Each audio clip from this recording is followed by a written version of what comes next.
muitíssimo. Queria agradecer muitíssimo a Mariana Bruno, porque foi ela que montou a mesa, né? Acho que é um tema que está causando muito interesse em nós aqui da Escola Lacaniana, principalmente, mas também de várias pessoas, né? De uma forma bem ampla. Então, assim, eu pedi para a Mariana, né? Já que ela trabalha com isso, pedi para ela trazer, convidar pessoas, né?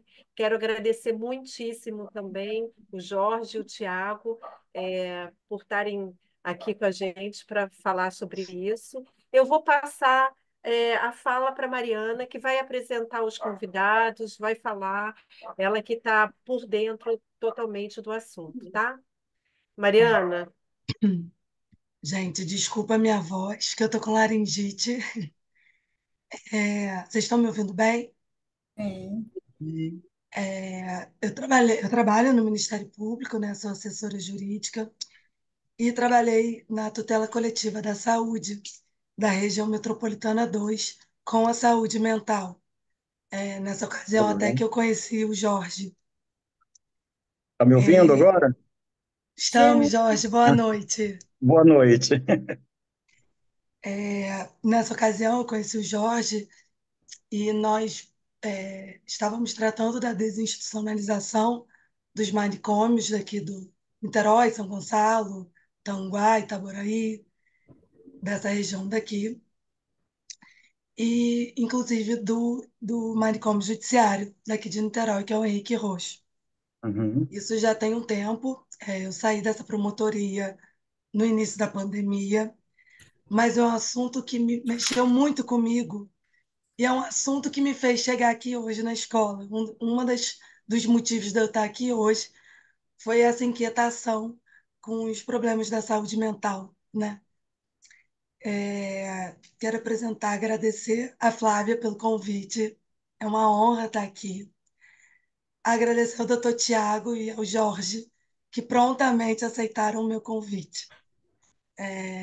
Não precisei pedir mais de uma vez, eles de pronto aceitaram estar aqui com a gente para esse debate. O doutor Tiago é promotor de justiça do Ministério Público aqui do Rio de Janeiro. O meu chefe, que é o Reinaldo Lomba, falou muito bem do senhor, doutor Tiago, da sua experiência nessa área. E o Jorge tem uma longa experiência na área da saúde mental. Ele coordenou a saúde mental de São Gonçalo, Niterói, enfim, foi supervisor de alguns municípios aqui no que toca à saúde mental e à desinstitucionalização, né? Então, eu vou pedir para o Alexandre colocar um videozinho curto de 4 minutos, que é um corte de um debate que teve no Senado sobre esse tema, após a resolução do CNJ. Pode botar, Alexandre, por favor. Aparece a tela para vocês no YouTube? Tá aparecendo alguma coisa? está Sim, aparecendo, está tá tá aparecendo. sim. aparecendo, tá aparecendo. Vou dar o play. A data marca as mobilizações em torno da reforma psiquiátrica no país, que culminou com a Lei Antimanicomial, aprovada em 2001.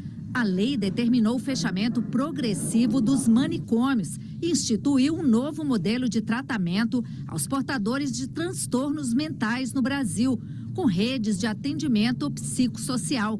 Para o autor da lei, ex-deputado Paulo Delgado, a luta antimanicomial ainda não acabou, porque ainda sobrevive o estigma da doença. Eu não sou médico, não sou psiquiatra, não sou terapeuta, não sou assistente social, não sou autoridade de serviço hospitalar, eu sou candidato a paciente.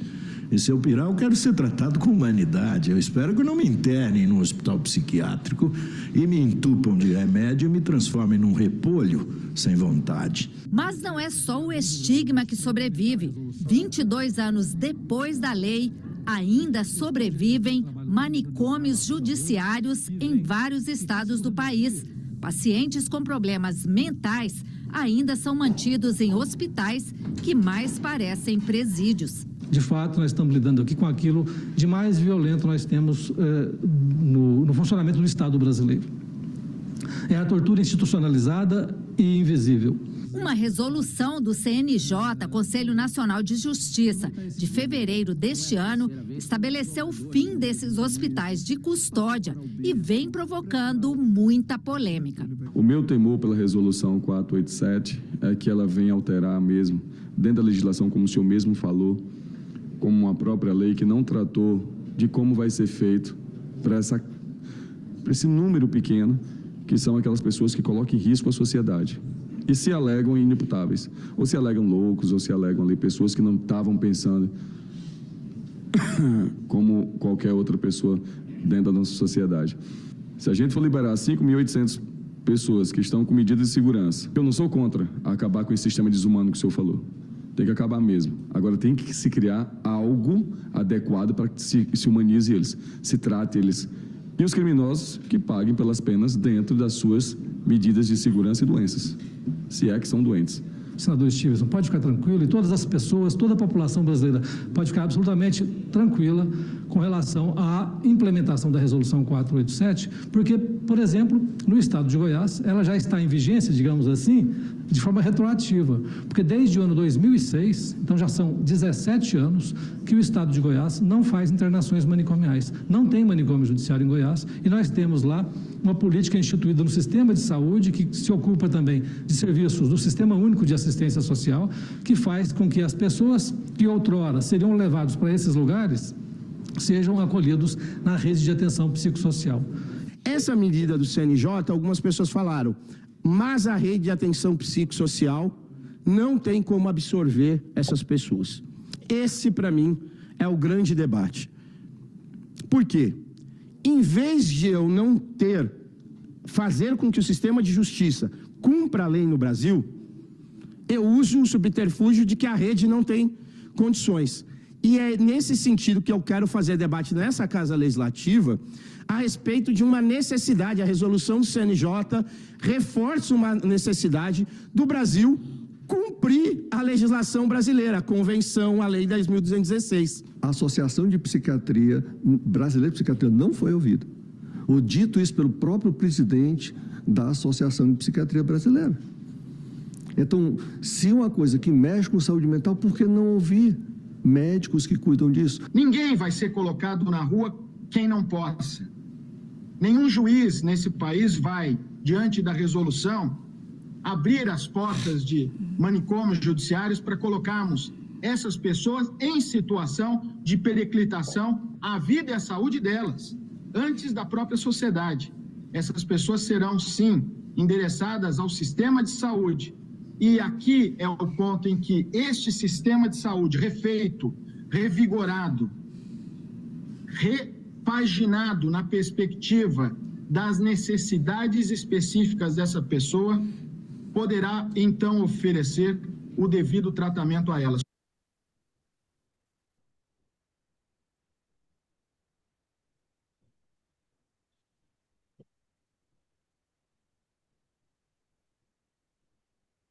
O videozinho, acho que deixou bem claro, né, com a discussão que nós temos hoje sobre a entrada em vigor dessa resolução e seu cumprimento, né? Vou passar a palavra agora para o Jorge. Aí depois vou ter uns 20 minutinhos, Jorge, para você falar. Depois eu passo a palavra para o doutor Tiago. Ok. Mariana, Oi. podia apresentar o Jorge. Você já apresentou? Já falou? Eu falei um pouquinho antes de desculpa. começar. Nada. De qualquer forma, vou me apresentar, né? Ela já falou, sou Jorge Vieira. A minha formação eu sou psicólogo. Durante 25 anos, mais ou menos, desde do meu término da minha faculdade, eu iniciei um trabalho a nível de saúde mental, né? Assim, e pude acompanhar um pouco desse processo de inserção de serviços da rede psicossocial, né? A cada momento desse processo foram inseridos vários serviços. eu trabalho dentro da linha existencial humanista. Como a Mariana já falou, já fui supervisor de alguns, prestava esse serviço a nível de alguns coordenadores de saúde mental da Baixada Fluminense, fui supervisor de um município da região serrana do Rio e coordenei alguns municípios muito difíceis aí da região do estado do Rio, né? Assim como São Gonçalo, Japeri, uns municípios muito complicados, que eu digo, na situação até dessa própria visão do que se trata a saúde mental. Mas como a proposta nossa hoje aqui é exatamente falar um pouco sobre desinstitucionalização, eu montei mais ou menos uma apresentação para que vocês pudessem pelo menos ter essa visualização do que se trata realmente, né, manicômios. E qual é a proposta que a saúde mental tem, para a gente poder entrar até na questão do manicômio judiciário, porque é uma portaria que veio após o processo de desinstitucionalização dos grandes manicômios. Eu prefiro entrar no processo de desinstitucionalização para depois chegar ao ponto da gente poder falar um pouco mais sobre a questão dos manicômios judiciários. Eu vou pedir para vocês passarem a apresentação, se possível, e eu espero que seja rápido para a gente poder não perder muito tempo, né? Então, vou falar um pouco sobre o processo de desinstitucionalização. Pode passar.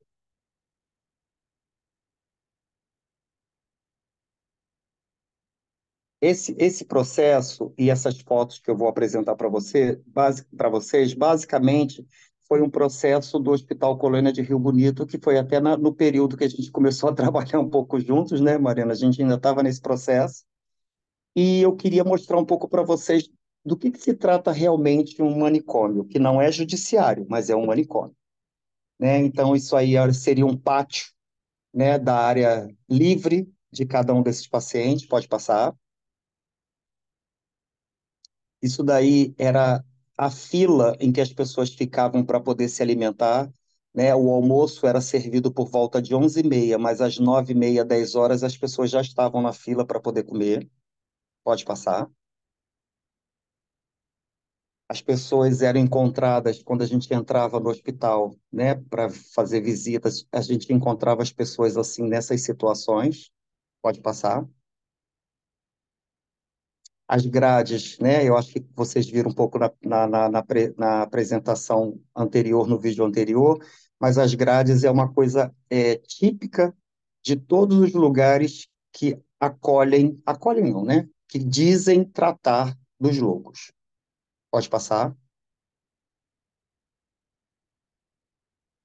Aí outra vez o pátio, né? Onde eles ficavam circulando durante o dia. Pode passar. Aí, mais uma vez, uma fila da refeição. Pode passar.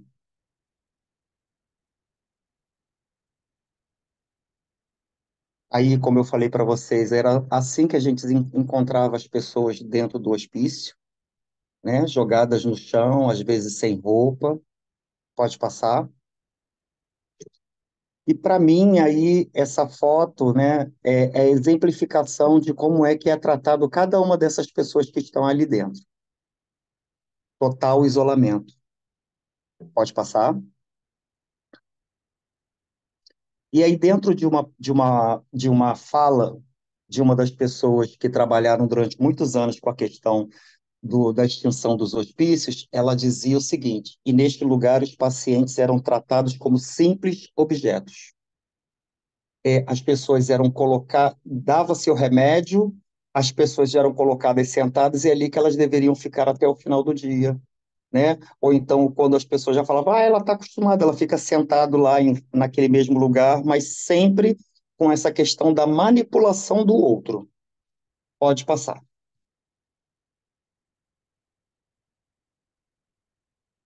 E aí, como uma pessoa falou aí no vídeo anterior, né, os eixos da intervenção, né, do extramuros no município, que seria exatamente o trabalho da rede psicossocial, o primeiro eixo que a gente acredita como trabalho de desinstitucionalização é a estruturação da rede.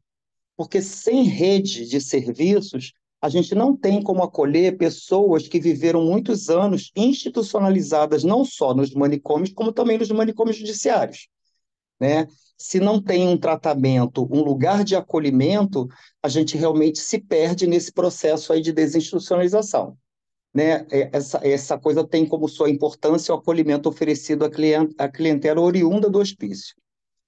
Um outro passo também é apresentar aos municípios a existência de outras formas de acolhimento desta clientela, né? Porque os munícipes acham que a gente sai com os pacientes do hospício e deixa na rua, né? Sem nenhum tipo de tratamento, sem nenhum tipo de acolhimento, e isso também é importante para os munícipes da onde vai receber, que eles tenham a ciência de que aquele paciente está sendo tratado.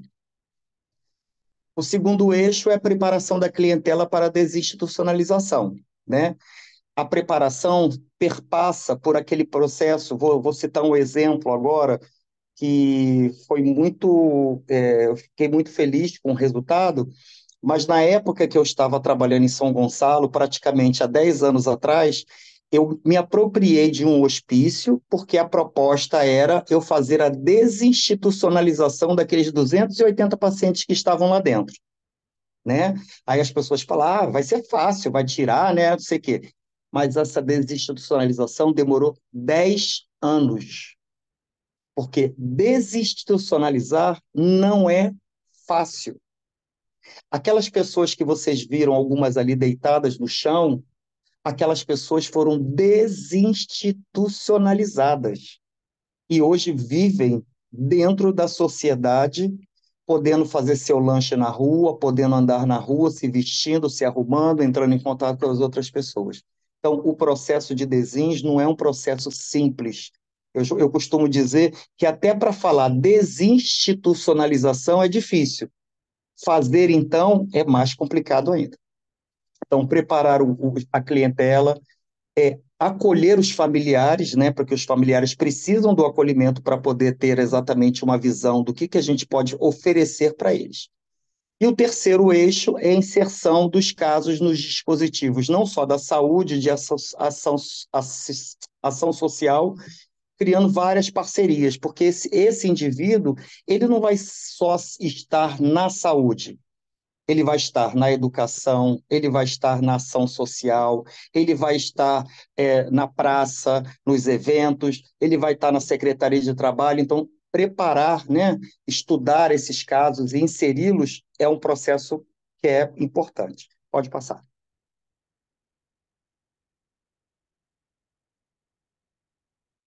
E aí vem a questão do paradigma do cuidado e da retirada da clientela, né? Então, assim, a gente está falando aí de resgatar a autoestima e valorizar os processos de integração social, ter uma relação com a comunidade que promova trocas e prosperidades, não se conformando a um processo de isolamento, agregar valores que tenham fluxo direto na vida das pessoas, construindo parcerias na rede social, criar condições de representatividade entre a comunidade, visando produzir participação, responsabilidade e autonomia, aumentando a contratualidade social, trabalhar com a intersetorialidade no município e outros, apoiando, buscando recursos junto a outras secretarias e organizações comunitárias para a melhor integração do meio social e promover associações com a comunidade próximas aos serviços que estão atendendo esses egressos, né, dessas instituições, para que possa agilizar a retirada dos pacientes, que a gente faz muito aos eventos sociais.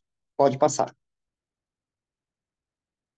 O modelo de atendimento, eu não sei se vocês já conhecem, esse é o modelo de atendimento proposto pelo Ministério da Saúde, onde o CAPS é o centralizador da rede, né? E dentro dessa rede existem não só, um pouco do que eu já disse anteriormente, ação social, secretaria de trabalho, escola, comunidade, vizinhos e etc. Pode passar. Né? Tendo em vista o quantitativo de projetos terapêuticos, que são os retornos familiares, a gente investe muito no retorno familiar, é necessário também um investimento nas equipes em espaço de moradia, né? Que seria o espaço de moradia? RTs também. Insistindo na criatividade, na invenção de possibilidades que permitam a realização dessa missão de desinstitucionalizar. Porque muitas pessoas ainda vêm para a residência terapêutica com alguns hábitos, como, por exemplo, né, aquilo que vocês viram lá na foto. As pessoas, 9 horas da noite, 9 horas da manhã, sentavam-se à mesa e ficavam esperando que o almoço saísse. Ou então, sentar à mesa para comer e não e comer rápido para que pudesse comer a segunda vez, porque era uma coisa que acontecia muito dentro do hospício. Então, é, é, todos esses dispositivos, todos os serviços, eles têm que estar olhando assim dentro dessa questão do cuidado e, ao mesmo tempo, promovendo o exercício da cidadania, que seria ele poder ir ao supermercado, comprar alguma coisa, comprar o seu cigarro, né? A gente poder trabalhar todas essas questões junto com o indivíduo. Pode passar. As estratégias de desinstitucionalização são iniciativas que visam garantir às pessoas com transtornos mentais e com necessidade decorrente do uso de crack, álcool e outras drogas em situação de internação de longa permanência, o cuidado integral, a promoção de autonomia, o exercício de cidadania e a progressiva inserção social. Pode passar. Então, aí a gente está falando de estruturação da rede que eu já citei anteriormente, né? Onde que tem os CAPs, os leitos em hospitais gerais, residências terapêuticas, centros de convivência, inserção de lazer e trabalho, equipe de desinstitucionalização e equipe de supervisão. Pode passar. Eu relatei algumas das experiências que eu tive, claro que ainda falta aí alguns hospitais aí nessa lista, né? Mas assim, o Hospital do Carmo, que ficava em Carmo, ele foi fechado, né? O Sanatório de Mendes, que ficava na cidade de Mendes, o Hospital Colônia Juliano Moreira, a Casa de Saúde Doutoreiras, o Hospital Paracambi, o Hospital Colônia de Rio Bonito, a Clínica Alfredo Neves e a Clínica Nossa Senhora das Vitórias. E eu tive um tempo trabalhando diretamente lá com os pacientes que estão internados no Heitor Carrilho. Pode passar. E aí eu vou citar um pouco da 5ª Conferência de Saúde Mental, né, que encerra com a certeza de que há muito a aprofundar sobre o tema, mas todo mundo reconhece que haja o fim dos manicômios judiciários e dos hospitais de custódia, e que seja acompanhado de um plano de trabalho e políticas de acompanhamento e cuidado que reintegre em vez de excluir. Né? Eu acho que essa parte aí da proposta, né, que é reintegrar em vez de excluir. Pode passar. Nossa, agora ficou um processo de desinstitucionalização, né? Aí eu estou colocando aqui que o processo de desinstitucionalização do Henrique Roxo, só um minutinho, por favor. Só para eu poder visualizar aqui, porque eu não estou conseguindo visualizar o próprio coisa que eu fiz, tá? Só para a gente poder falar um pouquinho desse processo de desinstitucionalização. Isso aí depois eu deixo à disposição para vocês, tá, gente? Em processo de desinstitucionalização. Né? Então, o Hospital de Custódia e Tratamento Henrique Roxo teve um ganho, e eu acho que quando cita um pouco daquela questão ali que apresentou lá do Senado, né, dos deputados, e até o próprio o Pedro Delgado fala, e depois vem um psiquiatra dizendo que, na realidade, deveriam perguntar para eles o que eles acham, é porque com o processo de saúde mental, nós, enquanto profissionais, né, nós psicólogos, psicanalistas, a gente começou a ter um ganho muito grande de espaço. E eu acho que isso é interessante poder citar aqui, porque, de alguma forma, a gente hoje tem o direito, né, de poder, até baseado no nosso relatório, justificar uma alta, justificar um processo de desinstitucionalização de qualquer pessoa. E isso, né, dentro da própria proposta aí do Henrique Roxo, isso foi tendo um ganho muito grande, porque o poder, o poder médico ele não foi perdido, mas ele foi, aos poucos, sendo destituído e dando valor a cada um dos profissionais que trabalhavam diretamente. Então, o próprio processo, né, fez com que eles abrissem as portas e começassem a buscar exatamente informações referentes ao o tratamento dentro de cada município. Então, os profissionais hoje do Henrique Rosto, eles trabalham dentro, mas eles atuam muito do lado de fora, em contato com as outras equipes e reconhecendo exatamente o local onde o paciente está indo. Pode passar. Então, as pessoas que estão né, nas instituições encontram-se os pacientes psiquiátricos, né? Alguns infringiram as leis, quer dizer, alguns não, infringiram as leis, cometeram delitos e foram excluídos da sociedade, né? Aí eu trago como reflexão, quem cometeu delitos é excluído para sempre, não existe tratamento e eles não têm direito a retorno. Essas seriam as reflexões. Pode passar. E aí eu coloco que qual é o lugar da loucura, né? É importante que a gente poder perceber que várias pessoas ditas normais, todos os dias cometem delitos graves e se mantêm no convívio social, muitas vezes sem ser punidos pela lei. Pode passar. Então, a minha avaliação, né, que eu trago um pouco da questão do Henrique Rosto, né, assim, eu falo outra vez dessa questão da avaliação aqui nessa experiência do TCC da Mariana, onde ela diz o que eles conseguiram, né, a nível dos profissionais, que é alcançar exatamente uma outra posição e, ao mesmo tempo, buscar as alternativas externas. Então, não vou entrar nisso outra vez. Pode passar a outra grade. E aí eu cito uma frase do Benedetto, né? Que a reabilitação é um processo para que se mudem as regras, não não dos fortes, não dos fracos, e sim dos fortes para que eles possam conviver no mesmo cenário que os fracos. O que é uma coisa completamente distinta do que se vem pensando, ou seja, não estamos lutando para tornar forte o paciente que tem a desabilidade, mas sim permitir a quem não é forte estar na cena onde eles estão. E aí eu trago aí alguns exemplos de reabilitação. Pode passar as fotos. Né? Isso daí é um dos trabalhos feitos em centro de convivência. Pode passar. O resgate da autoestima. Pode passar. O papel social em que cada um pode se expressar e dizer o que pensa. Pode passar. Os eventos sociais, isso aí é um bloco de carnaval de um município que eu trabalhei e que ele foi criado a partir do momento do processo de desinstitucionalização dos pacientes e a gente trazia os pacientes que estavam internados no hospital e cada ano a gente levava eles para a avenida, né, para que as pessoas reconhecessem de fato quem eram eles reconhecessem para quando eles forem desinstitucionalizados, eles já eram pessoas que faziam parte da comunidade. Pode passar.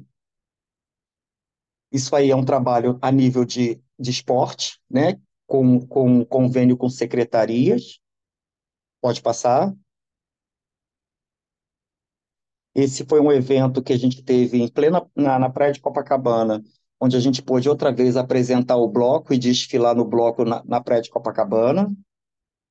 Pode passar. Continua o carnaval. Pode passar. Eu acho essa foto também muito significativa, porque é aquele paciente que estava de costas, né, agora ele está de frente e podendo se expressar perante todas as pessoas que estavam nesse lugar aqui. Pode passar. Atividades que são lúdicas, né, lúdicas e corporais, que era um trabalho que a gente fazia. Pode passar. Esse aqui é uma residência terapêutica onde os pacientes estavam sentados à mesa, a gente estava discutindo questões relacionadas ao funcionamento da residência. Pode passar. Isso daí é um resgate da história familiar, né? Esse paciente ficou 35 anos dentro de um hospício e perdeu totalmente o contato com a família, e quando a gente sai para uma residência terapêutica, a gente começa outra vez a resgatar a história dele de vida através da família, e eles resgatam outra vez essa relação familiar, porque só estavam naquela época só os irmãos, né? Outra foto. Pode passar. E aqui também uma atividade que acontecia sempre, a gente podia fazer, que era levar os pacientes para almoçar num restaurante que fosse, né, aberto ao público, para que as pessoas também pudessem reconhecê-los. E aí eu finalizo a minha apresentação. Acho que é ruim, pode fechar, né? É ruim a gente poder falar sobre, é bom a gente poder falar de desinstitucionalização, mas na realidade apresentando um pouco da proposta, né, de tudo aquilo que a gente vem fazendo e que se continua fazendo, que é melhorar cada vez a rede psicossocial para receber esse paciente. Mas eu falei uma coisa para Mariana que eu acho que vale a pena citar aqui, né? É, independente de cometer delitos ou não, todos os pacientes psiquiátricos, todas as pessoas que sofrem de transtorno mental, elas são presas. Algumas sem cometer delito viveram 35 anos internado no hospício, sem ter contato com ninguém de fora, em total abandono. E a diferença entre um hospital psiquiátrico não tem nenhuma em relação a um manicômio judiciário. Então, acho que a gente tem que parar para pensar o que que essas pessoas fazem que nos incomoda tanto e a gente tem que excluir elas da sociedade, né? De vez em realmente trazer para que elas possam estar presentes. Ok? Acho que minha fala eu consegui meus 20 minutos ou eu ultrapassei? Consegui? Então tá bom, então. Gente, muito obrigado, viu? Jorge, muito obrigada. De Não foi nada, gente. nada abaixo do que eu imaginei. Você é grande. Obrigado. Doutor Tiago, passa a palavra. Obrigado, Mariana. Boa noite a todos e todos. Boa noite, Jorge, que divide comigo essa mesa virtual. Obrigado. Mariana já me apresentou, né? Eu sou Tiago Joffre, sou promotor de justiça, titular da segunda Promotoria de Tutela Coletiva da Saúde da capital, aqui na cidade do Rio de Janeiro. E essa promotoria, ela tem como principais tarefas acompanhar a execução da política pública de saúde mental e da saúde prisional. Então, a discussão sobre a saúde mental na prisão, ou lugar dos manicômios, é a interseção entre as duas principais atividades dessa promotoria. Então, eu venho acompanhando a execução dessa política desde que eu me tornei titular da promotoria, que foi o final de 2021. Então, não faz tanto tempo assim. Eu já tenho alguma reflexão sobre o tema também, em função da minha atuação acadêmica, né? Eu sempre trabalhei no âmbito do direito penal, fiz doutorado na UERJ em direito penal e o tema da imputabilidade, da culpabilidade, né? E também das medidas de segurança como instituto jurídico é uma questão debatida no âmbito do direito penal. E aí faz essa interseção com a área da saúde, né? Então eu queria, assim, para minha fala de hoje, partir do título que foi sugerido, né, do nosso encontro, desinstitucionalização dos manicômios judiciários.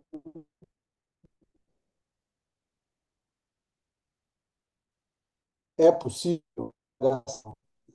E eu acho que, a partir de uma aproximação assim, em termos fáticos, é possível fazer. Eu não tenho nada a acrescentar ao próprio Haroldo Caetano, que é o promotor de Goiás, que fala lá na reunião, né, na audiência no Congresso, dando notícia de que em Goiás não existe manicômio judiciário, pelo menos desde 2006, quando ele, né, apresentou ou desenvolveu um programa, um projeto de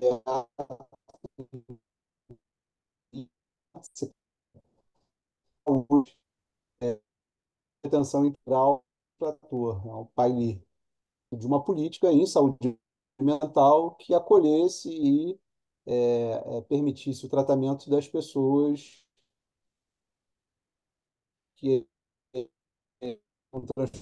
que tivessem qualquer tipo de questão Tá picotando muito para mim. né? Ainda bem que você avisou, não sei, É melhorou ou só não? para mim? Eu estou perguntando se é só para mim. Não, para mim para também. Não, mim Está não. bem também. colocado. Tá para todos, está picotando um Ah, pouco. que pena. Continua ou não? Como é que tá? Não, não. Continua, não, continua, vamos insistir. Não, eu digo, continua Você picotando. continua Foi picotando. pontual? Melhorou agora. Não, Melhorou, melhorou. melhorou. Tá. Bom, então a gente tem, né, a prova, né, de que é possível de Goiás. A gente tem um experimento já no estado do Rio de Janeiro, que foi em 2015, o fechamento do Hospital de Custódia Heitor Carrilho, na capital. A gente já teve mais hospitais de custódia e tratamento psiquiátrico, manicômios judiciários no estado do Rio de Janeiro. Então, os dois que a gente tem hoje já representam uma diminuição desse público. Então, a gente já tem alguma experiência nisso. E um processo também de desinternação ou desinstitucionalização que já vem sendo praticado mesmo antes da edição da resolução do CNP, do CNJ, a mais recente, né, a 487. Porque antes dessa já tinham sido editadas outras resoluções pelo próprio CNJ, numa tentativa de aplicar também às pessoas, né, fisgadas pelo sistema de justiça criminal as diretrizes, os paradigmas de tratamento em saúde mental determinados pela lei antimanicomial, pela lei 10.216, né?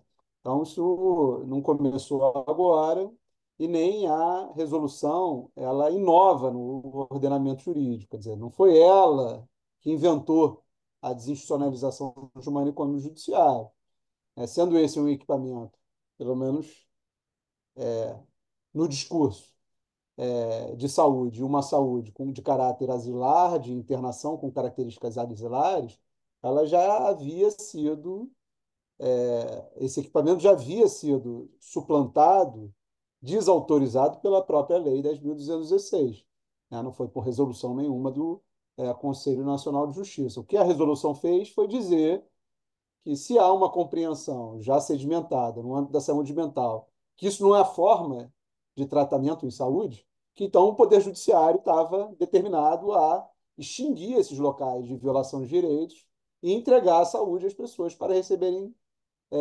tratamento. Já e essas pessoas, né, quando os transtornos que elas têm impedem que ela compreenda o caráter ilícito da conduta que elas praticam e impede que elas possam ser responsabilizadas juridicamente pelos atos praticados, elas não praticam delitos, né? Tanto é que elas são absolvidas no processo criminal. A pessoa, se ela é identificado que ela, ao agir daquela maneira, ela estava num surto, ela não entendia exatamente o que ela fazia, ou não entendia que aquilo violava a lei, ou que aquilo era uma conduta antissocial, porque ela fantasiava ou imaginava uma situação de fato distinta daquela em que ela estava inserida, ou ela se orienta a partir de outras percepções e compreensões das regras de convívio. Então não adianta querer puni-la porque ela não entende aquilo como uma infração. Ela não é capaz de se responsabilizar, essa é a compreensão do direito, e então não faz sentido responsabilizar. Uma punição infligida a ela, aquilo como a consequência de um mal feito que se possa atribuir a ela de forma autônoma. Então, eu poderia responder isso dizendo da possibilidade fática de fazê-lo, porque já foi feito, mas a minha abordagem aqui, em função, inclusive, da minha a formação, eu proponho fazer uma abordagem mais pelo ponto de vista normativo, né? É possível, é legítimo, é legal fazer a desinstitucionalização dessas pessoas, e começaria abordando isso, reformulando a pergunta no seu avesso, né? É possível manter pessoas manicomializadas nessa forma pelas mãos da justiça? A justiça tem a legitimidade de determinar que as pessoas fiquem internadas em hospitais com características asilares a pretexto de tratamento? E a resposta a essa pergunta ela está dada pelo nosso ordenamento jurídico, pelo menos já desde 2001, né, com a edição da Lei 10.216, que vai ser taxativa. Não é possível, não se admite no Brasil internação para fins de tratamento em hospitais de custódia de tratamento psiquiátrico ou em manicômios, sejam eles judiciários ou não, ou, de forma mais ampla, em instituições com características asilares. Artigo 4º, parágrafo 3º da Lei Antimanicomial. Não pode. Não pode pela mão da saúde, não pode pela mão da justiça a pretexto de saúde. Porque essas pessoas foram absolvidas, porque elas não praticam crimes. Porque você coloca elas ali a pretexto de se tratarem, mas é uma forma de tratamento vedada pela lei. A lei fala, isso não é forma de tratar ninguém. Né? Pela lei, só existem 3 tipos possíveis de internação psiquiátrica. Né?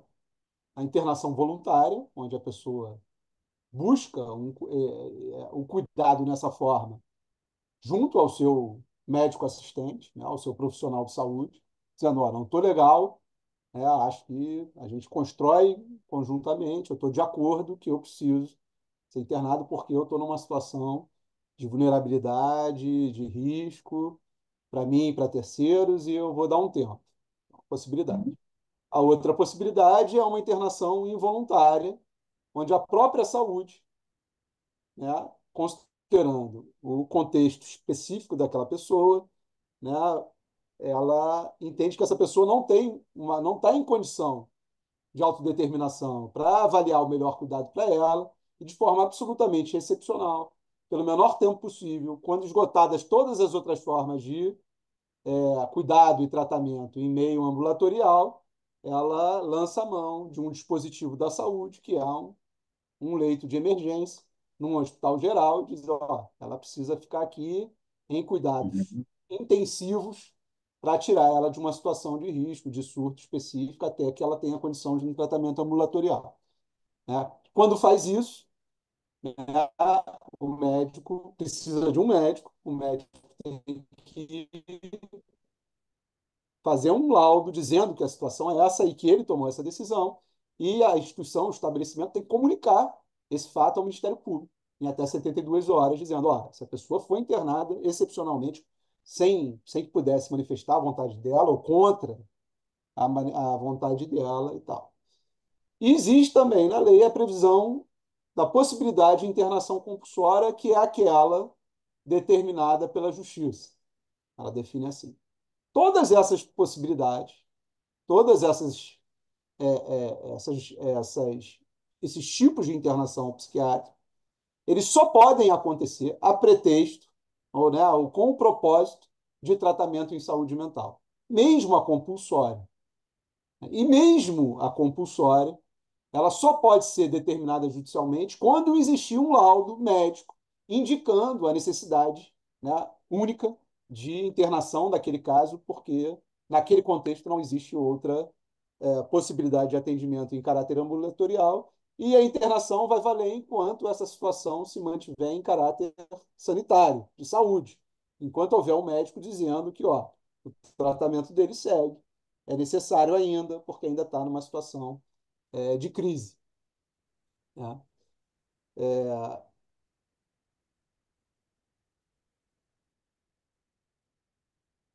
Tudo isso está previsto na Lei 10.216 de 2001, portanto, já está definido como a política pública em saúde mental, independentemente da escuta e oitiva desse ou daquele psiquiatra ou dessa associação ou daquela, isso é uma lei em vigor que orienta a forma da execução da política em saúde mental no Brasil, pelo menos desde 2001.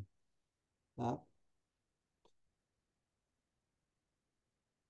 Quais são as hipóteses, além de um laudo médico indicando a necessidade de internação e por uma impossibilidade absoluta da rede de atenção psicossocial, do sistema de saúde mental, de executar diretamente aquela internação, mesmo que em caráter involuntário, por conta de um contexto, de uma circunstância, que exige um apoio do aparato da força, do Poder Judiciário, né, que vai levar a uma internação compulsória, a lei antimanicomial, no artigo 9º, diz expressamente que a internação compulsória só pode ser determinada nas hipóteses em que a lei autorize.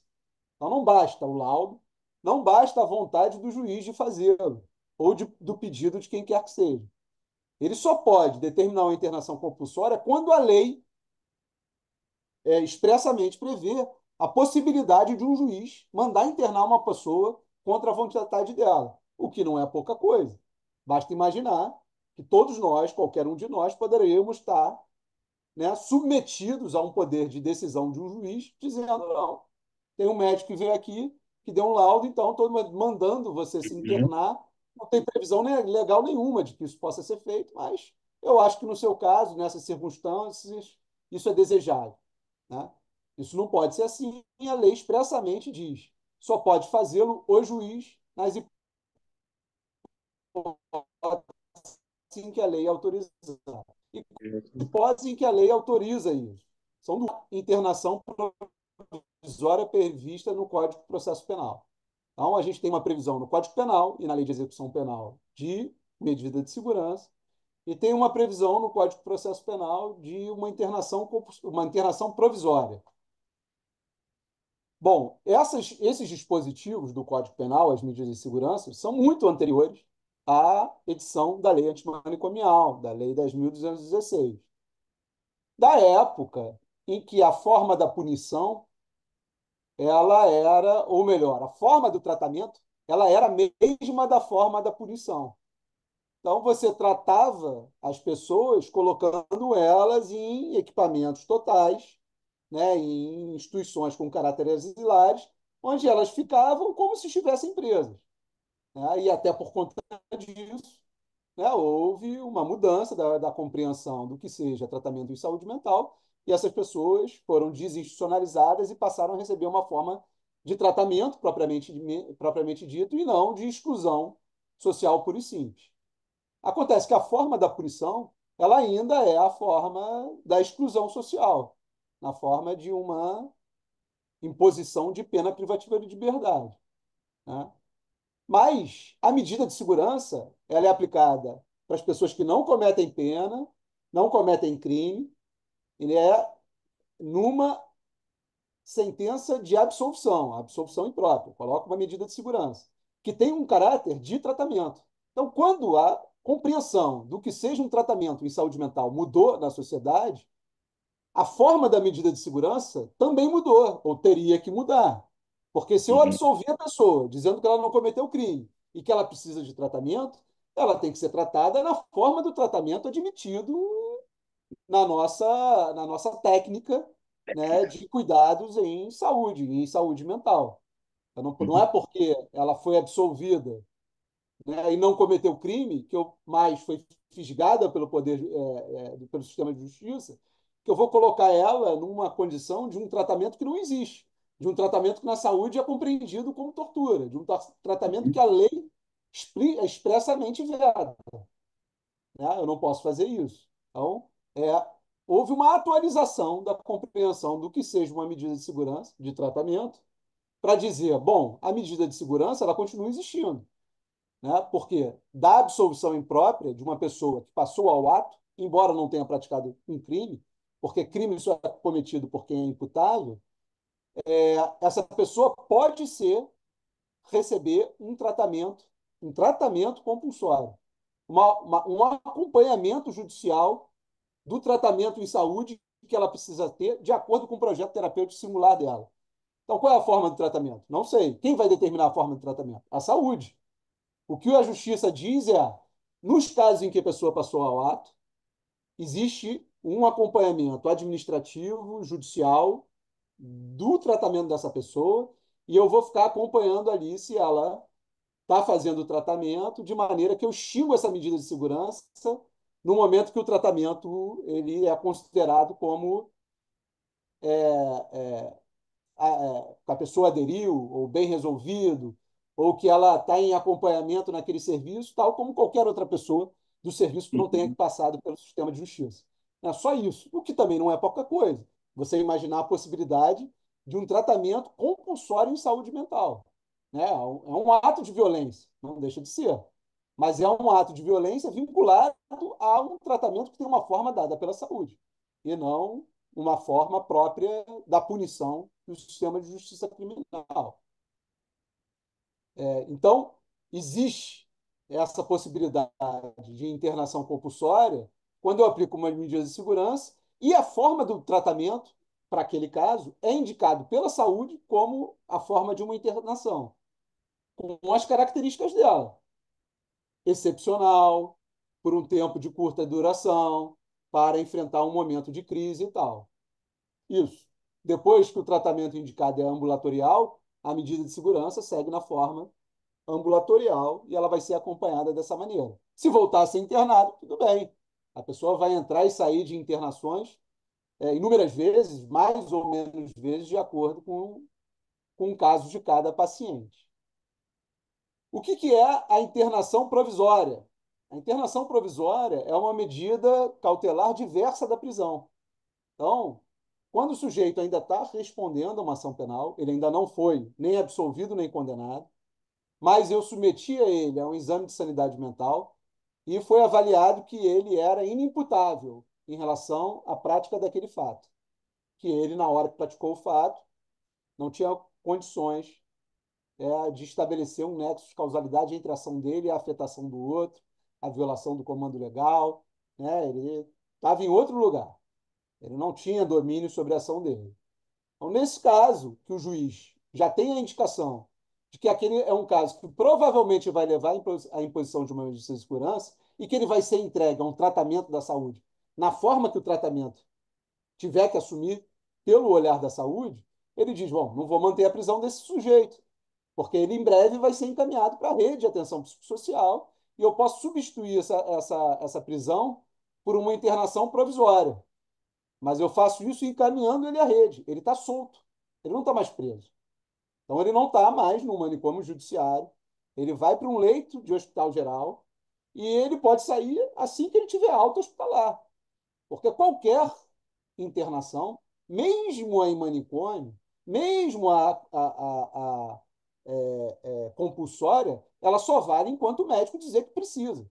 A gente não vai imaginar aqui que tem alguém institucionalizado, manicomializado, porque o juiz mandou ficar internado sem que a equipe médica concorde com isso. Né? Seria um absurdo a gente imaginar que o juiz resolve internar uma pessoa para fins de tratamento contra a orientação técnica em saúde da equipe assistencial que atende ele. Embora seja muito comum, mas isso pressupõe uma reanálise desses dispositivos para a gente entender do que está falando. Eu até agora não falei na resolução, nem vou falar, porque não precisa dela. Ela não inventou nada, ela não mudou nada, ela não criou nenhuma regra nova. Né? Deixa eu ver mais aqui dos dispositivos. Bom, então o que pode fazer o juiz? Bom, o juiz ele pode. O papel dele o poder dele é de definir sobre a responsabilização penal das pessoas que praticam crime. Então ele precisa, primeiro, saber se houve um crime. Para saber se houve um crime, ele tem que saber se a pessoa é imputável. Se a pessoa é inimputável, não houve crime. E ele entrega essa pessoa a tratamento. E o tratamento se dá na forma da saúde. Agora, enquanto ele não decide se houve crime ou não houve crime e tal, ele tem o poder, por exemplo, de decidir se a pessoa que ainda não foi absolvida nem condenada, ou que ele sabe se é imputável ou não é imputável, ele não sabe ainda, ele tem o poder de decidir se ela fica presa ou solta enquanto aguarda o desenrolar desse processo. Esse é um poder que ele tem, a decisão exclusiva dele. Se ele decide que essa pessoa fica presa enquanto o processo existe, né, presa provisoriamente, essa pessoa pode demandar cuidado em saúde mental. E ela vai receber o tratamento estando mesmo presa. De que maneira? Com todas as carências que o serviço em saúde dentro do sistema prisional Tem, que hoje são menores do que já foram, muito menores. Hoje a gente tem praticamente todas as prisões do estado do Rio de Janeiro, equipes complementares de atenção primária prisional, só para atendimento psicossocial. Então, no município do Rio de Janeiro, por exemplo, em todas as unidades prisionais, a gente tem cobertura por pelo menos um psiquiatra e um psicólogo, farmacêutico, assistência farmacêutica para todas essas pessoas, né? E tem também equipamentos de emergência de referência. Então, se ela tiver numa crise e ela precisar de internação psiquiátrica, ela vai ser encaminhada para um leito de emergência.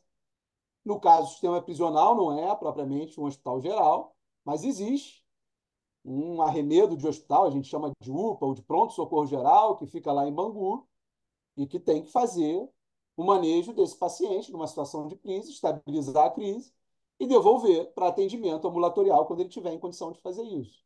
Então, esse é o planejamento a partir do momento que a gente não tenha mais manicômios, né? Hoje, o que acontece? Todas essas pessoas que os juízes ou aplicam medida de segurança, ou resolvem dizer, tem transtorno mental, não dá para ficar junto com todo mundo, coloca ele no manicômio judiciário, no Hospital de Custódia, Roberto Medeiros, ou no Henrique Roxo.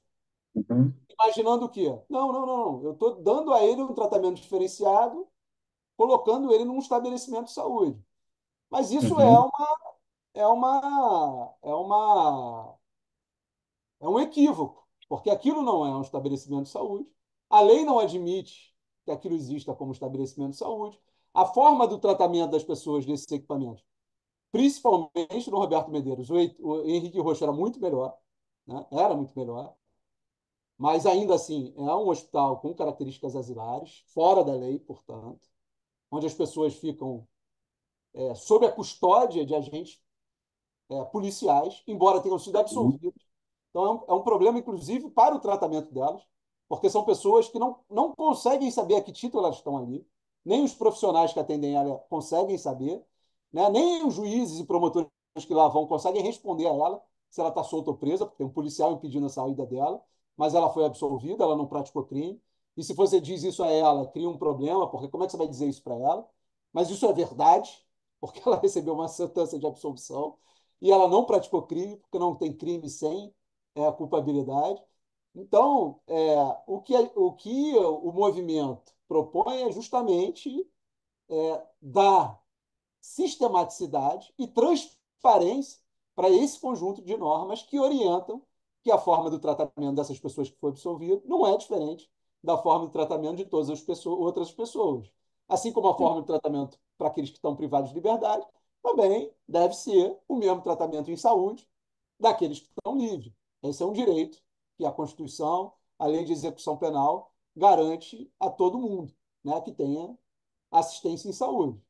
Então, o papel do juiz qual é? Decidir se a pessoa fica presa ou solta.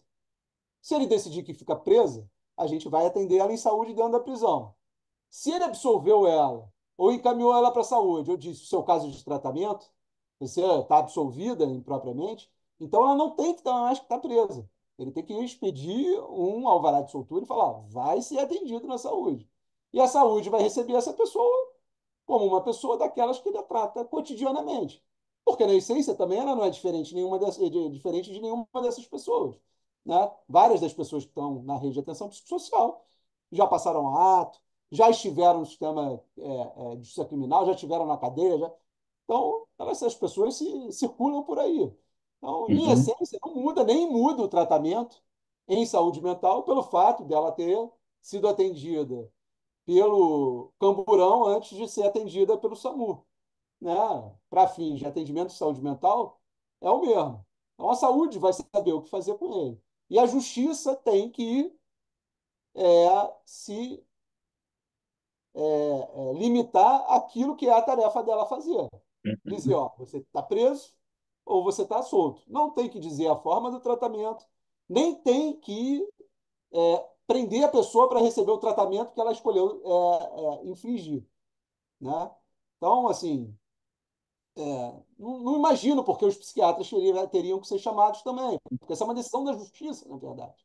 A decisão da forma do tratamento em saúde mental já foi tomada há mais de 20 anos, inclusive com os psiquiatras, com o país todo. O que agora está acontecendo é que a justiça está tomando a decisão. Ah, isso não é um equipamento de saúde? Então eu não quero mais gerir esses equipamentos. Se sou só eu fora da lei, eu vou fechar esses equipamentos também.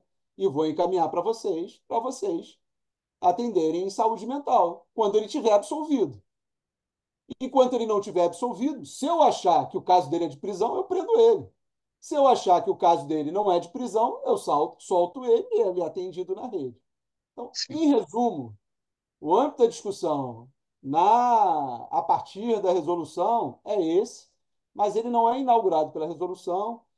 A discussão também não é inaugurada pela resolução. A gente já discute isso no Brasil há muito mais tempo, mesmo no estado do Rio de Janeiro há muito mais tempo, mesmo nos hospitais de custódia há muito mais tempo, e muitas pessoas são desinstitucionalizadas no âmbito desses equipamentos com uma certa regularidade. Não é novidade para a rede receber pessoas que estão saindo desses equipamentos. Né? Então, o que vai acontecer é a realização disso, imagina-se numa escala maior. Mas maior, assim, 100 pessoas, 120 pessoas. E dessas, 10% podem ser casos que você olha e fala, são casos difíceis. A maior parte deles, a grande maior parte deles, são casos absolutamente triviais. Né? A maior parte, no Roberto Medeiros, de casos de determinação judicial. Então, não foi nenhum profissional de saúde que falou essa pessoa precisa de atendimento de saúde. E mesmo quando tem um laudo dizendo melhor ela ficar aqui, muitos deles são no seguinte sentido. Ele é uma pessoa com adicto, faz uso abusivo de álcool e outras drogas. Se colocar ele na prisão, ele não consegue parar. Então, fica aqui no Roberto Medeiros para não ter acesso à droga na prisão. Aí, aí é um problema que não tem como a saúde mental dar conta. Né? Se o sistema de justiça não consegue garantir que não tenha droga na prisão, ou pelo menos fazer uma prisão sem droga, quer dizer, a internação compulsória, sistemática dessas pessoas não vai ser solução para o problema da desmoralização do sistema penitenciário.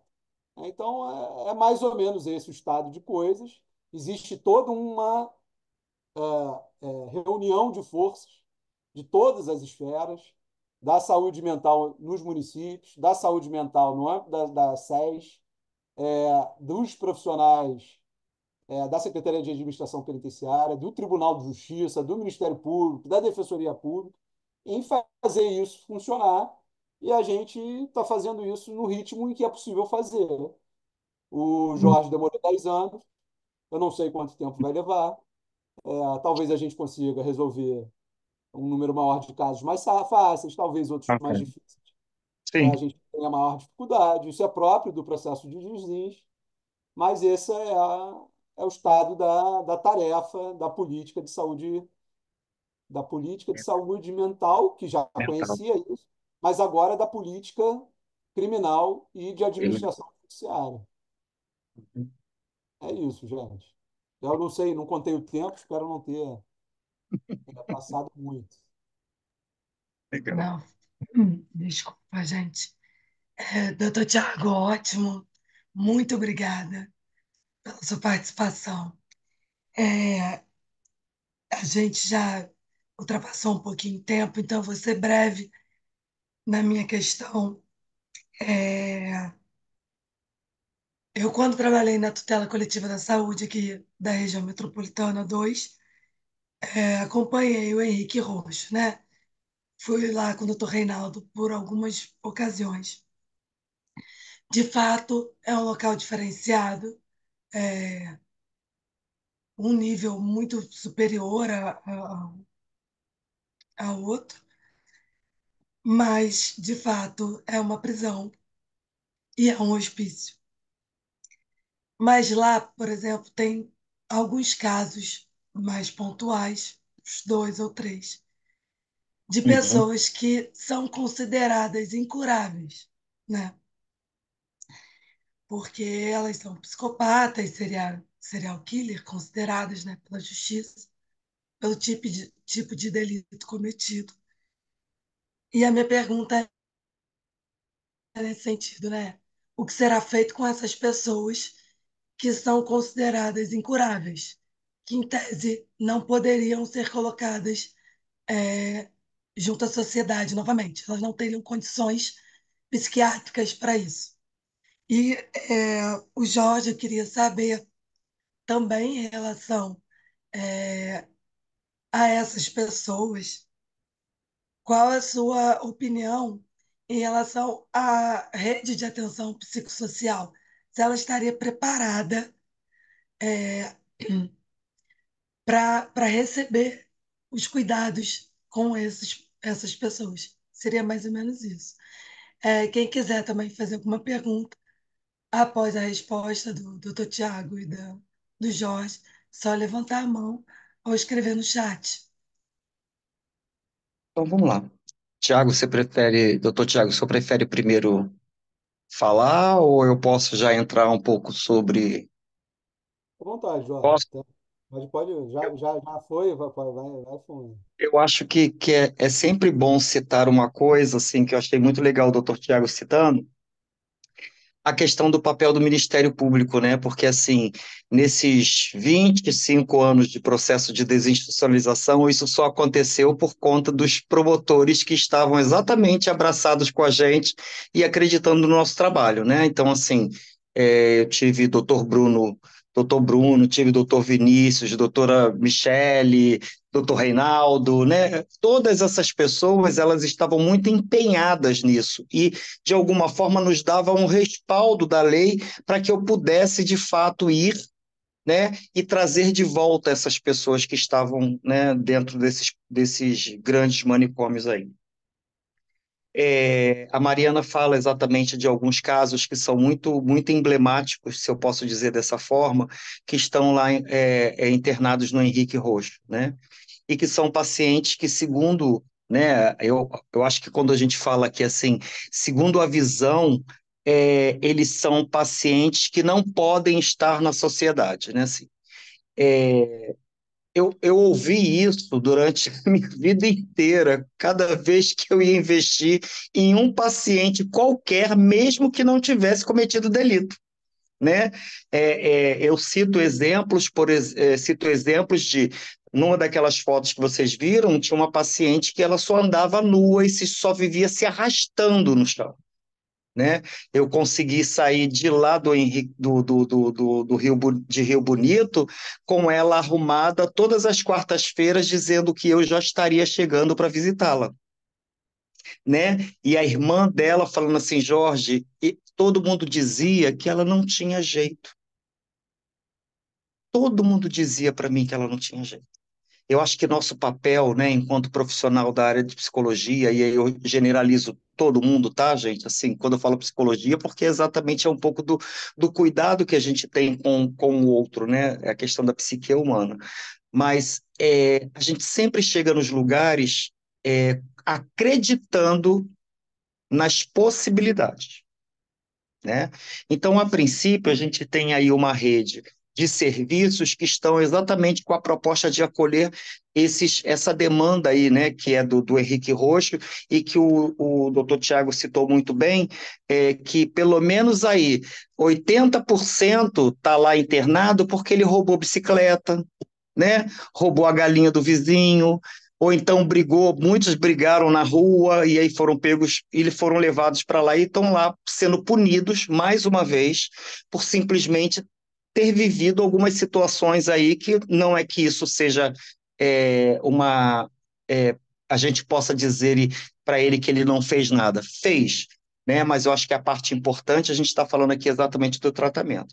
Então, a princípio, o processo de desinstitucionalização de um hospital que tinha 280 pacientes e demorou 10 anos para que a gente pudesse fazer isso, eu também não posso dizer que o Henrique Roxo vai ser feito em 3, porque eu lembro que eu visitava o Henrique Roxo há 5 anos atrás, e a gente conseguiu retirar um dos pacientes que tinha uma coisa muito emblemática, né, desse processo de lá, e nessa época eu trabalhava em Niterói, e ele já está na rede sendo tratado, sendo acompanhado, claro que continua dando os problemas, porque não quer morar em casa, quer estar em um lugar, quer estar no outro, e a rede está lá, desesperada. Mas essa questão de partir para o ato está sendo muito bem gerenciada por ele através do apoio que ele tem da rede. Né? É sempre importante dizer, porque isso, volto a falar do que o doutor Tiago falou, as pessoas simplesmente eram presas, e aí chegavam lá, eles eram cerceados, eu esqueci o agente de segurança, eram os agentes de segurança que ficavam ali o tempo todo. Né? Hoje eu vi, né, da última vez que eu estive lá, a equipe muito mais atuante, né? A equipe trazendo de fato aqueles pacientes para dentro da sala e participando de atividades e fazendo atividades. E aí eu percebo que exatamente havendo uma melhora, exatamente não só no cuidado, mas na própria questão do transtorno mental que cada um daqueles pacientes trazem. Então, assim, a princípio, eu acho que a gente tem que trabalhar quem está lá, né? Ir trabalhando, fazendo o trabalho. Se caso não houver possibilidade para aqueles três, aí vai ter que se pensar outra vez uma questão da justiça junto com a saúde mental do que pode ser oferecido. Até porque no próprio vídeo, né, foi apresentado que o próprio, eu esqueci o nome de quem falou, da associação, ele fala, o que a gente tem que fazer agora é retirar aquelas pessoas, porque a gente tem uma grande maioria para retirar. Quem não tiver condições, aí depois a gente vê o que vai fazer. Mas eu acho que eu não posso privar 200 pessoas de uma vida, né, socialmente falando, por conta de três que a gente tem ainda incógnita do que vai ser feito, do quais são as possibilidades dele. Né? Então, eu só exemplifico muitas de minha experiência baseado naquilo, né? Assim, vou pegar um exemplo, Alfredo Neves, uma paciente tive que ser retirada do Alfredo Neves, que foi um processo muito rápido, né, Mariana? Eu tive que tirar os pacientes em um dia, né, de lá. E aí ficou uma paciente que, por incrível que pareça, tinha o mesmo sobrenome que eu, e ela ficou quietinha lá, ela não deixava ninguém chegar perto. E eu me aproximei, às vezes eu falo com muita emoção, tá, gente, dessas pessoas que foram muito significativas aí. E aí ela chegou e falou: como é que eu vou embora e vou deixar as minhas coisas aqui? Eu tenho aqui 30 anos dentro desse hospital. Eu falei para ela: você não só vai para o lugar que eu estou te levando, como eu faço questão de carregar tudo que tem aí. Vamos lá ver. Cheguei no quartinho dela, gente, tinha trocentas caixas. Botei nas costas, junto com o pessoal, botamos na van. Quando ela entrou na casa que ela ia morar, sabe o que ela fez? Ela falou assim: eu não preciso de mais nada daquilo ali, pode deixar lá fora, porque vai ter gente que vai precisar mais do que eu. Que consciência é essa de uma pessoa que viveu 35 anos dentro do hospital? Então, isso é para vocês reconhecerem exatamente que o trabalho de desinstitucionalização é um investimento muito grande de nós, enquanto profissionais, né, para que a gente possa exatamente conseguir resgatar daquelas pessoas, né, dentro vou usar a psicanálise, o seu desejo básico que é viver. Porque elas estão lá dentro, elas perderam totalmente o sentido da vida. Então, acho que esse papel é o papel que a gente tem que exercer, e aí respondendo nessa pergunta que acho que a Mariana fez, eu acredito dentro dessa perspectiva, né, Mariana, e acho que isso para todo mundo que está aqui. Obrigada, Jorge. Nada. Esclarecedor. A fala do Jorge me lembrou dessa paciente, me lembrou do caso de uma ex-governadora do estado do Rio de Janeiro que foi presa, e quando ela saiu da prisão, ela saiu com um ventilador embaixo do braço. E aí eu lembro de um comentário, de um post de um egresso, né, nas redes sociais, lamentando, né, o fato, vendo aquela imagem e ele se dizendo desolado de ver que ela não aprendeu nada, né? Que ela foi embora e levou o ventilador que podia refrescar tanta gente para ficar ventando sozinho lá na sala da casa dela, né? Egoisticamente, né? Então você vê que em relação à Aham. sanidade, ninguém nunca Isso é reclamou. sanidade. Isso é sanidade mental, né? Eu acredito muito nessa questão que exatamente a partir do momento que eles se deslocam de um lugar onde eles não estão sendo tratados e não estão sendo respeitados enquanto pessoas, né? Vou pegar outro exemplo, uma paciente que todo mundo no hospital, vou pegar um exemplo muito mais claro, vocês viram algumas fotos e eu citei aquela história daquela família que vocês viram.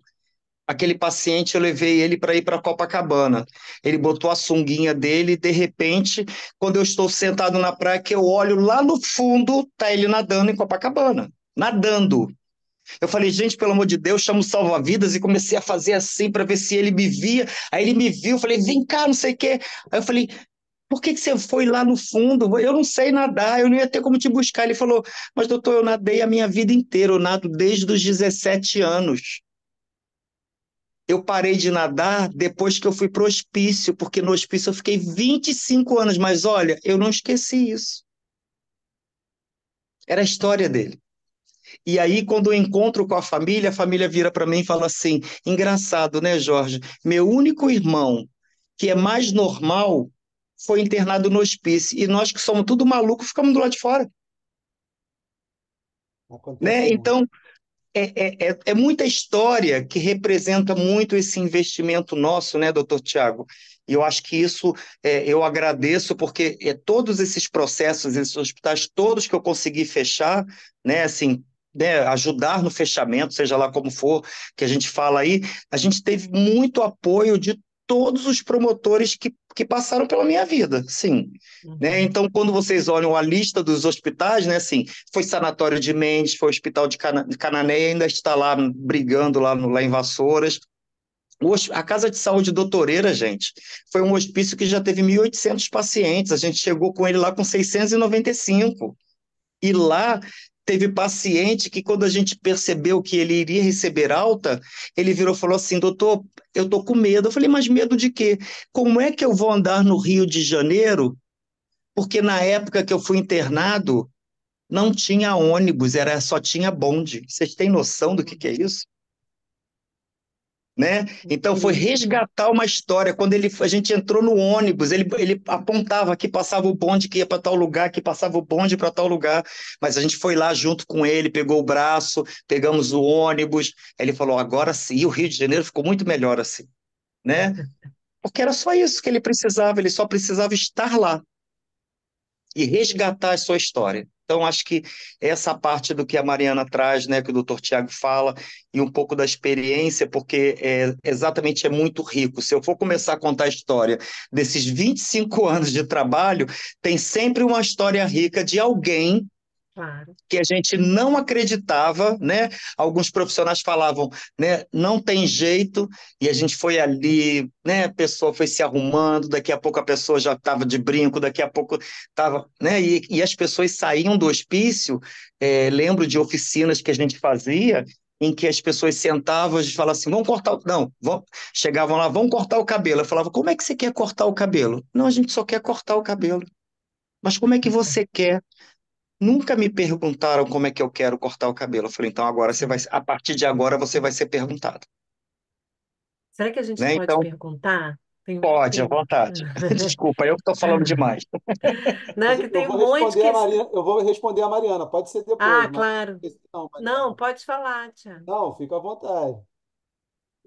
Tereza Meloni quer perguntar? Você estava na minha Sim, frente. mas o Tiago acho que quer responder, não? Faz a sua Também pergunta, era eu faço a melhor, mas minha é e o porque ela Tiago faz uma pergunta que é responde importante, de eu todo acho, porque isso mundo. gera muita comoção. Assim. Desculpe, vocês me desculpem, não é simplesmente uma pergunta. Eu estou assim, emocionada. A minha primeira formação foi em terapia ocupacional e eu trabalhei no Doutoreira, São Romão, IPUB, Nossa. Pinel. Então, isso que vocês estão falando hoje é o nosso sonho. Coisa curiosa que Henrique Roxo, o primeiro nome que Mariana falou aqui, ele foi o psiquiatra que escreveu um primeiro artigo usando conceitos de psicanálise, que foi um artigo falando da origem das doenças mentais na sexualidade. Ele faz parte da história da chegada da psicanálise no Brasil. Eu queria ressaltar esses aspectos. Depois, Jorge, eu quero saber qual é a sua formação, porque isso que você faz não é a reabilitação, é resgate. resgate daquilo que está lá no fundo. Agora, assim, a título de questões, eu fiquei assim, muito surpresa. Quero parabenizar e agradecer a Mariana e a escola por, mais uma vez, estar fazendo essa linkagem, né, entre direito e a psicanálise. E o que ficou para mim assim, como questão é que, não só nessa área penal, mas em outras a gente já viu aqui, há uma tentativa, há um empuxo de substituir a função da família, enfim, no seu conceito mais amplo, para o Estado, né? Então, a família não consegue dar conta de tratar daquele doente, então aquilo é passado para o Estado. E o Estado não dá conta, e aí o Estado começa a passar para a saúde, a passar para procurar, de alguma maneira, para dar conta disso que a gente chama de doença mental. Esse tipo de trabalho que vocês estão fazendo agora, né, na verdade, estão fazendo aquilo que foi plantado no início das ciências, Lamarck, se não me engano, que foi o inventor da eugenia, né, e que no início da civilização do Rio de Janeiro, da civilização não, mas da criação da cidade, da formação da cidade do Rio de Janeiro, era para internar gays, pessoas que não eram prostitutas, não crentes, quem não tinha religião, bêbados, né, alcoólatras, enfim, e tarados sexuais. Sabe-se lá o que eram os tarados sexuais. Então, estavam todos iminentemente presos, não era manicômio judiciário, não, era preso mesmo num regime de total alienação, né? O termo alienado, que foi o primeiro termo que se deu para a doença mental, gradativamente foi passando de alienado para psicopata para doente mental, que é o termo que usa hoje. Eu fico muito grata, muito assim, surpresa, porque eu era uma das, Jorge, me desculpe, que dizia: não vai dar.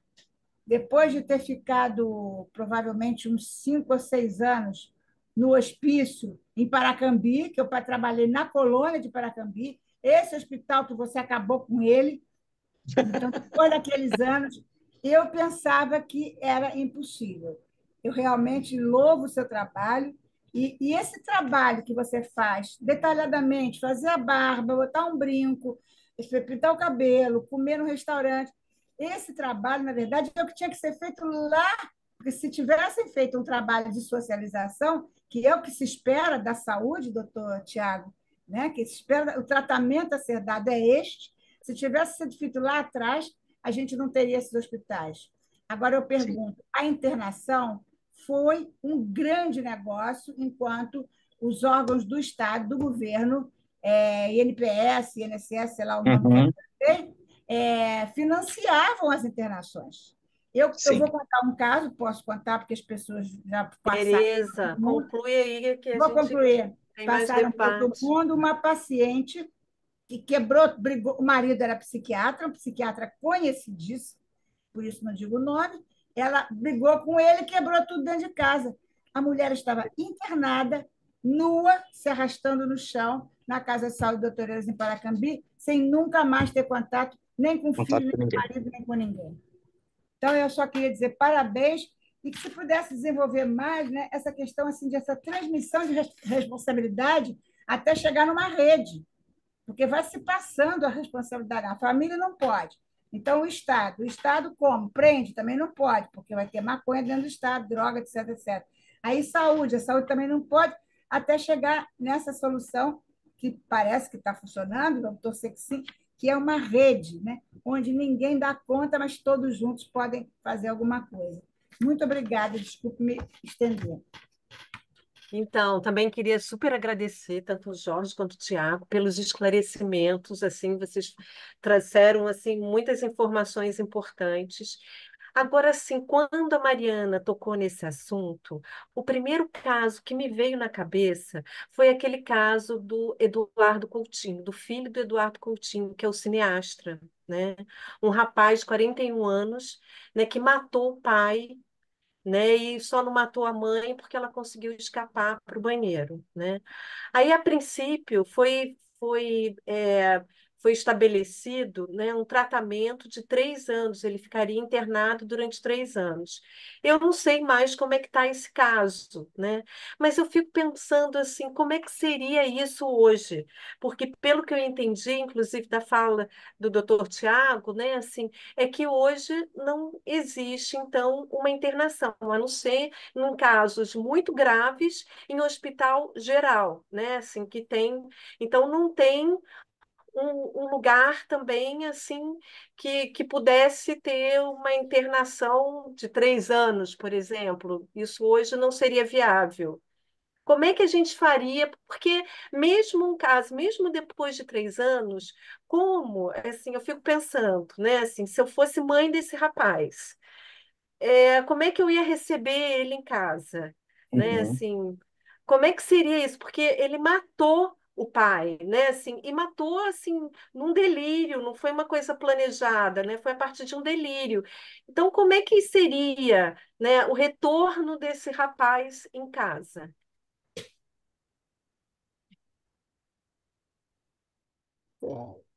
Assim, vamos lá. Boa questão. Se ele estava em surto, né, num surto psicótico, ele não, né, num delírio, ele é tão vítima dele quanto a mãe e o pai são vítima dele também, né? Uhum. Se ele tivesse em uma situação de cuidado permanente, ele provavelmente, dada a técnica hoje, ele não teria tido um surto nessa gravidade que teria levado a esses fatos. Tem altos e baixos, tem uma série de situações, pessoas que precisam de um acompanhamento mais próximo e tal. E esse é um risco de todos nós, né? A gente tem um Uhum. risco em sociedade. Pode, uma pessoa do seu convívio pode surtar.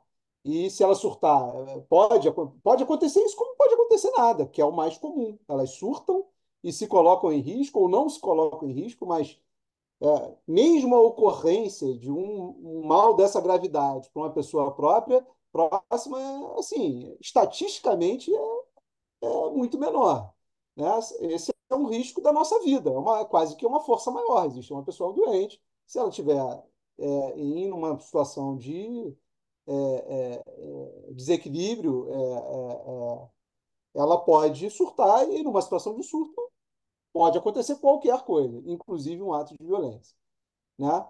Esse é um custo da gente viver, como tantos outros.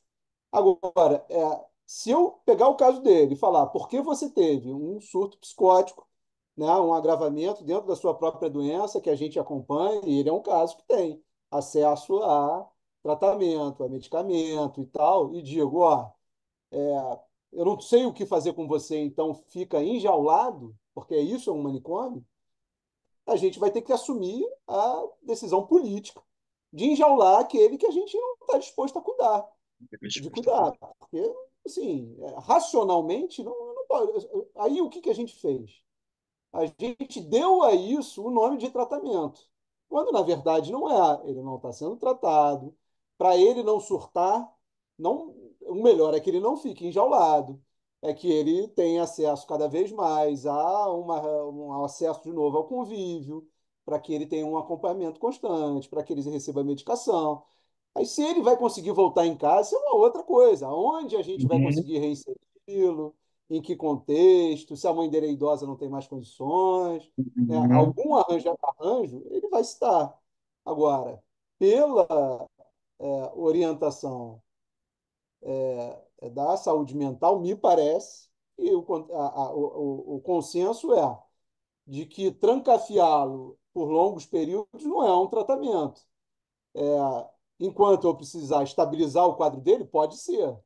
Mas depois Uhum. disso, eu tenho que ir colocando ele num contexto em que ele possa ter o melhor tratamento possível. Ok. Acho que no caso dele é isso que tem acontecido. Ele até o filho do Eduardo Conti é um promotor de justiça, né? Então isso gerou também assim toda uma certa comoção e tal, mas eu acho que não está mais no sistema de justiça criminal. Pela essa orientação agora, enquanto ele estiver respondendo a processo, se o juiz achar que ele precisa ficar preso, ele vai ficar preso e vai receber o tratamento dele no Uhum. sistema prisional. em forma ambulatorial, se for possível, se ele tiver em surto, num leito de hospital geral. Uhum. Agora, se o juiz achar que ele pode responder o processo de liberdade, ele vai responder o processo de liberdade e vai ser tratado da melhor forma possível. Se chegar à conclusão de que ele não praticou crime, aí a gente tem só que tratá-lo. De que maneira a gente vai tratá-lo? Aí isso entra na pergunta da Mariana. Bom, a saúde que me responda. Uhum. Existem circunstâncias de um paciente que, pelo ato que ele praticou, eu acho ele tão perigoso que eu, como saúde, falo melhor trancar ele? Até onde me consta, não tem. A gente só tranca ele para um cuidado extremo de uma situação de surto. Passou Correto. disso, a gente reinsere ele no convívio possível, no melhor possível. Então, é Uhum. esse o encaminhamento que vai ser dado em termos de saúde. Eu Então, acho nesse que caso, eu nunca ouvi da saúde, por exemplo, e a pergunta da Mariana, é uma pessoa que é um paciente psiquiátrico que é intratável. Eu não conheço. A saúde me dizer isso. Falar, "Olha, isso é um caso perdido. Essa pessoa não tem tratamento, não tem o que fazer, ela é só um bicho." Eu nunca ouvi isso de um profissional de saúde mental.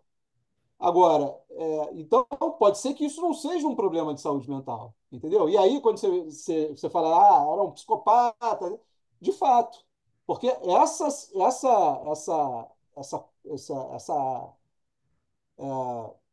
reunião, essa união de forças que foi feita entre poder punitivo, né, estatal, direito penal e psiquiatria, ela produziu essas coisas indefinidas que ninguém sabe o que é. Então, para essas pessoas que se achava muito perigoso, como você podia taxar ela de maluco e colocar ela num ambiente que era igual à prisão, mas que ficava lá para sempre? Havia uma prática que era por parte dos psiquiatras peritos, que não estavam ali fazendo uma avaliação de saúde, mas estavam respondendo a uma indagação da justiça se havia causalidade ou não entre a conduta e o fato, se ele era imputável, e ele decidia, bom, se eu disser que ele é inimputável e eu tenho medo dele, eu coloco ele, eu isolo ele do convívio social para sempre. Ele nunca mais sai de lá. Uhum. Coisa que eu não posso fazer no castigo. Porque se o castigo é da medida do fato que ele praticou, se ele tem um caráter de reflexão, ele tem fim.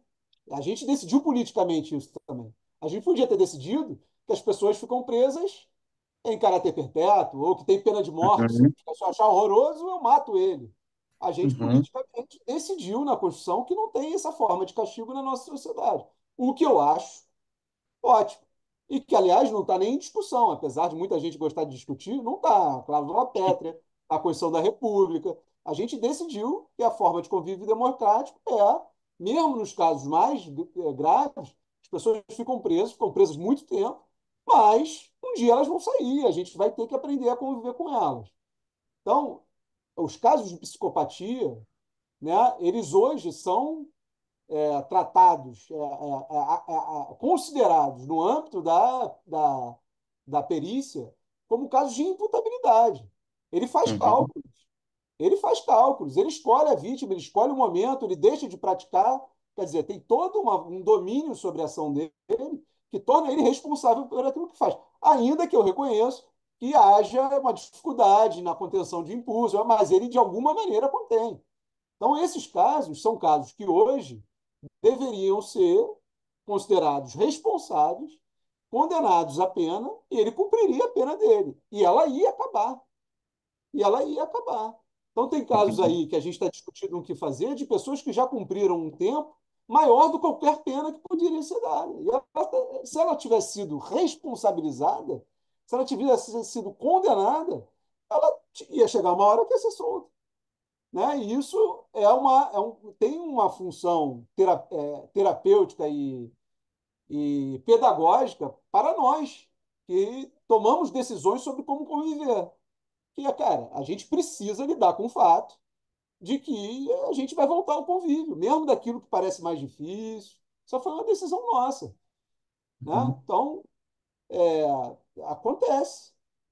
Agora, se a saúde mental me disser, né, eu entreguei a saúde mental, e a saúde mental me disser, ó, esse caso aqui é intratável, não tem o que fazer. O tratamento para ele é botar numa jaula, tudo bem. A saúde mental, ela tem que tomar essa decisão política. Por quê? Porque é muito cômodo para ela também se dizer antimanicomial e pegar Uhum, todos os loucos que ela não quer lidar e entregar na mão da justiça, sabendo que uhum, vão ser torturados. Então, correto. assim, a gente tem que entregar a cada um o que é seu. O juiz está muito Uhum, preocupado, está com medo, acha que. Prende ele, prende ele. uhum, Ele pode, inclusive, condenar o maluco, não tem problema. Ele condena o sim, maluco. A ok, responsabilidade é dele. Ele está fazendo o que ele pode fazer. Agora, ok. ele vai ser tratado, um médico pode internar ele. E pode internar ele 1 ano, 2 anos, 10 anos, 20 anos, mas vai ter que assumir a responsabilidade por isso. Vai ser questionado, inclusive pelo Ministério Público, e ele vai ter que dizer: isso aí é intratável. Mas eu ainda não encontrei nenhum profissional de saúde que me dissesse isso. Olha, eu Uhum, trato ele, mas ele é intratável. Até porque eu acho que isso não está na saúde, saiu do âmbito da saúde. Não sei se uhum, viola, né, juramentos, os preceitos éticos da própria medicina, sei lá. Mas tudo bem, também não quero fechar a porta para discussão, podemos discutir, mas é uma sim, discussão que é da saúde, ok. né? Senão a gente acaba, nessa mistura psiquiatria e pena, a gente acaba mantendo uma situação, um lugar cinza em que ninguém está decidindo. Eu prendo pela vida toda a pretexto de tratar, e mesmo tendo ficado preso aqui 30 anos para se tratar, eu não sei qual é o diagnóstico dele. O Uhum, diagnóstico dele. Quer dizer, aí tem um problema, né? Tem um problema. Não sei se ele é o maior dos nossos problemas. Talvez o sistema, me parece, é um problema maior do que ele próprio, né? E é uhum, isso que a gente está tentando Tiago, construir, uma racionalidade. desculpa, eu vou entrar aqui a Galega.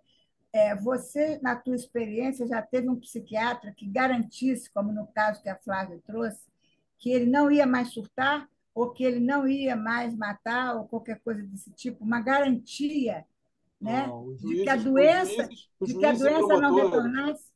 os juízes e promotores têm esse fetiche. Eles querem um profissional da uhum, saúde que diga isso para eles. Que escreva num laudo, eles chamam de exame criminológico, que uhum, faça uma entrevista e escreva um parecer dizendo ele vai praticar crime ou não. Agora, se você puniu ele, dizendo que ele tinha autonomia para praticar ou não crime, porque ele quis, como é que eu vou te dizer o que ele vai fazer? Ele vai fazer o que ele quiser. uhum, É impossível dizer o que ele vai fazer, né? uhum, Então, os profissionais, os bons, se recusam a responder isso para o juiz. Fala, ó, você correto. desculpa, não tem como dizer o que ele vai fazer da vida. Uhum, Nem os uhum, loucos, nem os não loucos. Ninguém. Nem ele pode te dizer isso, ele pode te prometer. Não vou fazer. Mas ele vai fazer, às Pode, vezes vai fazer. Eu posso, pode. todo mundo, né? Se a lei vale para todo mundo, é porque qualquer um de nós podemos violar a lei, né? Senão ela não uhum. vale para todo mundo, ela vale só para aqueles que a gente quer impor a Ok. lei. Então não Eu tem queria. resposta para isso. Mas isso é usado como argumento para manter as pessoas presas. Como eu não consigo prever o futuro, eu prendo ela porque ela não vai praticar crime fora da prisão, embora até isso aconteça. Às Correto. vezes ela foge, às vezes ela pratica crime fora da prisão, de dentro da prisão, às vezes tem de tudo, né? Uhum. Eu queria só fazer um comentário quando ela falou de onde está. Eu acho que é importante a gente poder falar um pouco da questão da rede de saúde mental, né? Assim, um paciente entrou em surto, automaticamente ele vai direto para o leito em hospital geral, né? Se ele nunca foi tratado na rede, o primeiro passo é ele ficar lá no hospital geral, no leito, o tempo que for necessário.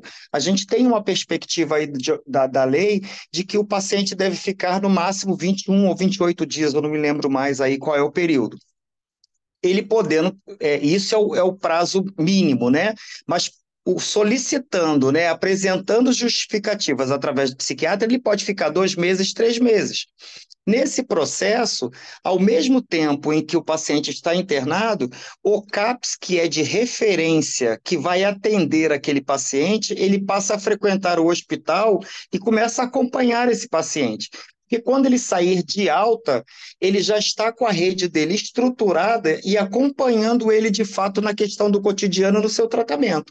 né? Eu só acho que só achei legal exemplificar isso, né, doutor Tiago, porque é importante dizer que a rede ela já fica ali junto, né? Eu sei que às vezes a gente coloca questionar, mas vai dar conta, mas isso é uma coisa que quando acontece, o CAPS é a primeira coisa que falou, alguém avisa, ó, tem um paciente que é do seu território, a gente se despenca, cria uma situação, pega um funcionário, vai lá e já começa, você vai ser a referência e pronto. Então, acho que o paciente, de alguma forma, ele te traz um certo, ele fica um pouco mais seguro, né, no acompanhamento dele do cotidiano. E é isso. Eu costumo fazer, quando eu estava em São Gonçalo, que as pessoas me questionavam, mas você vai tirar os pacientes, vai botar tudo na rua, eles vão andar de ônibus. E aí eu falava para eles assim: a pessoa que andou hoje do seu lado no ônibus, você sabe do que ele fez em casa? Ele acabou de espancar a mulher e deu uma porrada no filho. E você estava do lado dele conversando com ele, batendo papo, né? Ou então, amanhã você está sentado ou então conversando com alguém num restaurante e essa pessoa acabou de matar alguém no dia anterior, como a gente vive aí no cotidiano. Né? Então, assim, como é que eu posso dizer que só quem é capaz de fazer alguma coisa seriam os pacientes psiquiátricos? Né? É quem sofre de um transtorno mental. Não, a gente não pode, né? Aí eu pego o exemplo do doutor Tiago. Ele pode até prometer para mim que nunca mais vai fazer, né? Mas a gente vive no cotidiano que as pessoas às vezes prometem coisas que nunca mais vai fazer, mas no dia seguinte faz. E essas são ditas normais, né? Então, eu acho que isso é importante, né? A gente poder sempre perceber. E aí, Mariana, eu só vou deixar para vocês aqui, se você quiser depois passar o meu e-mail para as pessoas, né? Que estão no grupo aqui, quiserem esclarecer mais alguma dúvida, com certeza eu terei o maior prazer de responder, tá bom? Bom, muito obrigada a todos. Doutor Tiago, foi extremamente esclarecedor. Eu acho que era uma questão que estava em voga, né, por conta do que saiu na mídia, enfim. Então, Uhum. foi muito bem esclarecido. Jorge, muito obrigado pela sua Nada, colaboração, gente. toda a sua Um fala. prazer. O Legal. evento, para mim, atingiu toda a minha expectativa, foi Que bom, maravilhoso. que bom. Agradeço imensamente a todos que estiveram aqui. Foram quase 2 horas de debate, foi muito bom. Agora que eu Legal. olhei o relógio, levei um susto E ainda dava para mais, né? Para para mais, é esticar, porque está verdade. todo mundo E cansado. tem O que não assunto. falta é tema, Tem. é isso Vou aí. já levantar a mão. É. Muito Tá obrigada a bom. todos. Nada. Tá, uma boa noite. Boa noite para Obrigada, todo mundo. viu? Muito Foi obrigada um prazer, mesmo, Tiago, Tiago. Jorge, Um prazer, Mariana. Mariana, Muito prazer todo obrigada. mundo aí, viu? Tchau, tchau, Então, Muito boa gente. noite, obrigada. tchau. Boa Muito noite. Tchau. obrigada.